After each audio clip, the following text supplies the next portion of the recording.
Olá, filodebateiros! Bem-vindos ao Filodebates, o canal que leva você ao mundo dos grandes pensadores em debates imaginativos. Hoje nós temos um confronto épico entre dois gigantes da filosofia. De um lado, temos o doutor da Igreja, o príncipe dos escolásticos, o autor da Suma Teológica, São Tomás de Aquino. Do outro lado, temos o filósofo do martelo, o Anticristo, o autor da Gaia Ciência, Friedrich Nietzsche. Eles vão discutir um tema que intriga a humanidade desde tempos imemoriais: a existência de Deus e suas implicações. Você já se perguntou se há alguma prova racional ou evidência empírica da existência de Deus? Você já se sentiu confuso ou angustiado com a ideia de que Deus pode não existir? Você já se questionou se a existência ou não de Deus tem alguma consequência para a sua vida e para a sociedade?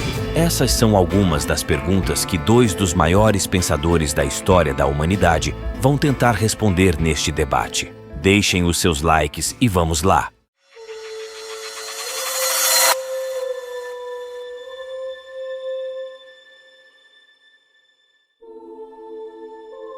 A existência de Deus pode ser demonstrada através da razão e da observação do mundo. Como expus em minha Suma Teológica, há 5 vias para demonstrar a existência de Deus, a partir do movimento, da causalidade, da contingência, dos graus de perfeição e da finalidade no mundo. Por exemplo, tudo o que se move é movido por outro, e não podemos regredir ao infinito. Logo, deve haver um primeiro motor imóvel, que é Deus. Da mesma forma, toda causa tem uma causa anterior, e não podemos regredir ao infinito. Logo, deve haver uma causa primeira encausada, que é Deus. Sua descrença no divino ecoa através dos tempos, mas a sinfonia da existência ressoa com a inegável melodia de um Criador. Observe a dança cósmica, a harmonia das leis naturais, a complexidade do universo. Tudo aponta para um maestro, um primeiro motor imóvel, que deu início a este magnífico espetáculo. Minhas 5 vias, erguidas sobre a razão e a observação, são como janelas para a mente deste arquiteto. Até mesmo a ciência moderna, com suas revelações do Big Bang e a precisão do ajuste fino do cosmos, sugere uma causa primeira, uma origem transcendente. Poderíamos então atribuir tamanha complexidade e beleza ao mero acaso? Acaso forças cegas e aleatórias seriam capazes de compor uma sinfonia tão magnífica? Aquino, você confunde o eco dos seus desejos com sussurros divinos. O universo, meu caro, é uma dança selvagem e caótica, não uma apresentação orquestrada por um titereiro celestial. Suas provas são teias de aranha tecidas por uma mente que busca conforto em ilusões. A ciência, essa audaciosa exploradora, desvenda os mecanismos dessa dança cósmica, revelando um jogo de forças sem maestro. A sua causa primeira é um fantasma nascido do medo de encarar o abismo da existência. Uma muleta para os que são fracos demais para abraçar a incerteza da vida. E se a beleza e a complexidade do universo fossem o resultado de um processo eterno de devir, uma constante superação da vida sobre si mesma, em vez de um plano estático e pré-determinado, suas provas são meras ilusões, construções mentais que não resistem a um olhar crítico. A ideia de um Deus criador é uma projeção dos desejos e medos humanos, um refúgio para os fracos, que não conseguem enfrentar a realidade da existência. A ciência moderna nos mostra que o universo pode ser compreendido sem a necessidade de um criador, e a filosofia nos revela que a ideia de Deus tem sido historicamente utilizada como uma forma de controle e alienação.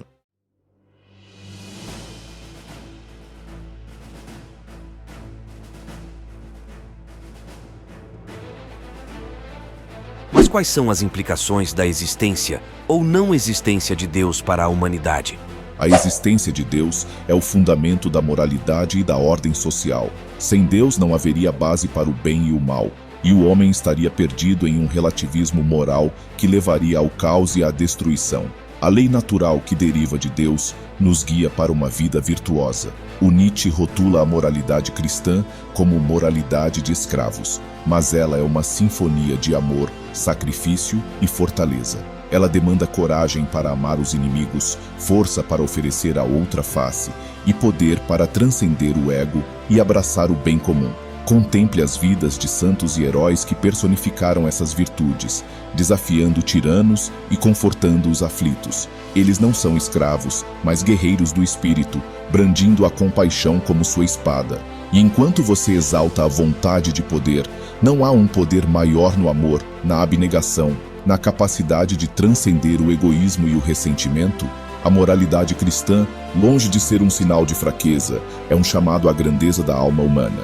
Esse seu amor tresanda a uma piedade sufocante que aprisiona os fortes e exalta os fracos. É a moralidade do rebanho sufocando os nobres instintos do homem superior, do Übermensch, que abraça a vida com paixão e poder, criando seus próprios valores e dançando ao som de sua própria vontade. Ele não se curva a deuses imaginários ou santos autoproclamados. Sua compaixão é a máscara do ressentimento, um veneno que debilita os fortes e perpetua o domínio dos fracos. A verdadeira moralidade nasce da afirmação da vida, da coragem para enfrentar a realidade em toda a sua dureza, e não da renúncia e da negação.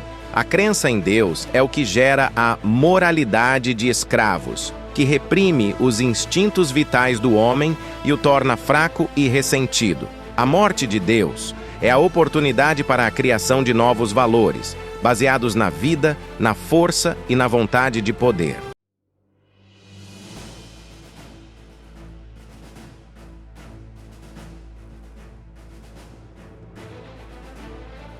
Duas visões opostas sobre a existência de Deus e suas consequências. Mas qual é o legado desses dois grandes filósofos para o nosso mundo atual? Nietzsche: a vida tem sentido porque fomos criados por Deus, e nossa felicidade está em nos unir a Ele. Nosso fim último, através do amor. A fé em Deus nos dá esperança e um sentido para a vida, nos guia para a felicidade eterna.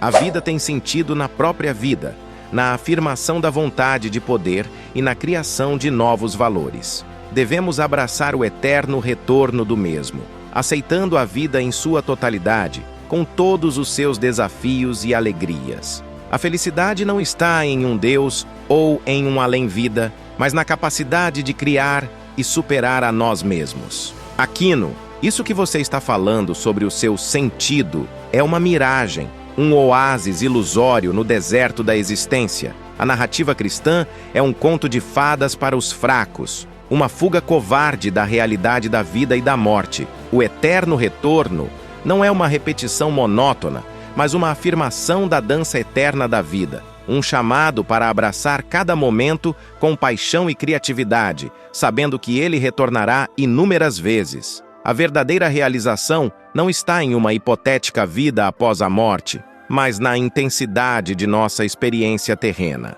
E se a eternidade residisse na profundidade de cada instante, na capacidade de viver cada momento como se fosse único e eterno? Nietzsche: a alma é imortal e viverá eternamente após a morte do corpo. Nossos atos nesta vida determinarão nosso destino na eternidade, seja na bem-aventurança da visão de Deus, seja na privação dessa visão. O sentido da vida não se encontra em efêmeros momentos de prazer terreno, mas na busca do eterno, do divino. Somos viajantes em uma jornada rumo a Deus, nosso destino final, e nossos atos nesta vida ecoam na eternidade. O eterno retorno que você propõe é uma dança monótona, uma repetição sem propósito. A narrativa cristã, com a promessa de uma vida após a morte, oferece um grandioso crescendo, uma resolução para a sinfonia da vida na visão beatífica de Deus. A verdadeira felicidade não está em um ciclo interminável de repetição, mas na transcendência e na união com o divino.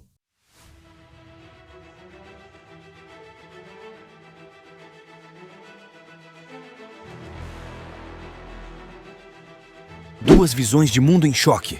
E para finalizar, qual o legado de vocês para a humanidade?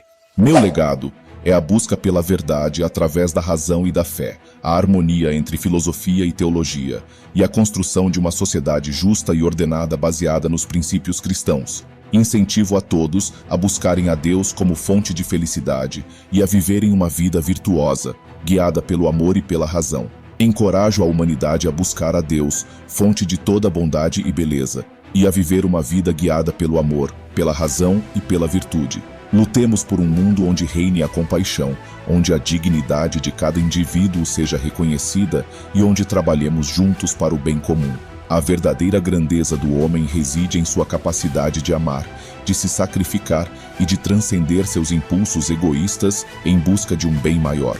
Meu legado é a crítica implacável aos valores tradicionais, a denúncia da hipocrisia e da moralidade de escravos e a exaltação da vida, da criatividade e da vontade de poder. Devemos nos tornar o Übermensch, superando nossas limitações e criando novos valores que afirmem a vida em sua plenitude. Digo mais, filodebateiros, o meu legado é um martelo que estilhaça os ídolos do passado, um chamado às armas contra as forças do niilismo e da decadência. Exorto a humanidade a se libertar das correntes da falsa moralidade e abraçar a vontade de poder, a criar novos valores que celebrem a vida e superem as limitações da condição humana. Lutemos para nos tornarmos o Übermensch, para dançar na beira do abismo e para criar um futuro digno de nossas mais elevadas aspirações. A verdadeira grandeza do homem reside em sua capacidade de criar,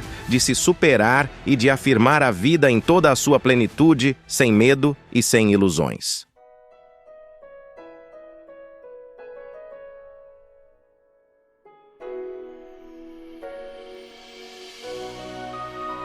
E assim se encerra este debate repleto de reflexões profundas e questionamentos. Tomás de Aquino e Friedrich Nietzsche, em sua jornada pelo labirinto da existência, nos desafiam a confrontar nossos valores, a examinar nossas crenças e a buscar a verdade, seja ela encontrada na luz da razão, na chama da paixão ou na profunda escuridão do desconhecido. Ativem suas notificações para assistir os próximos filodebates.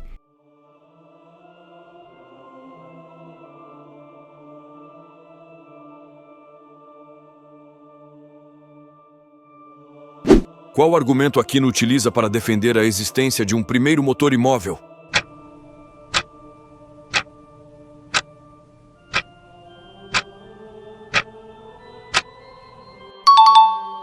Como Nietzsche descreve a moralidade cristã?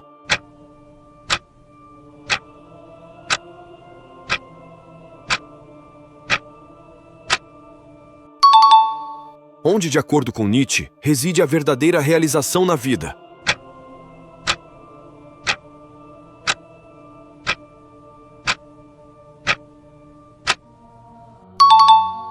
Qual é o principal objetivo do Übermensch de Nietzsche?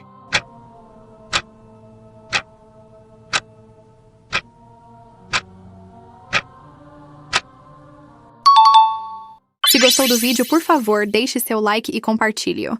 Caso tenha sugestões ou comentários, sinta-se à vontade para compartilhá-los. Obrigado.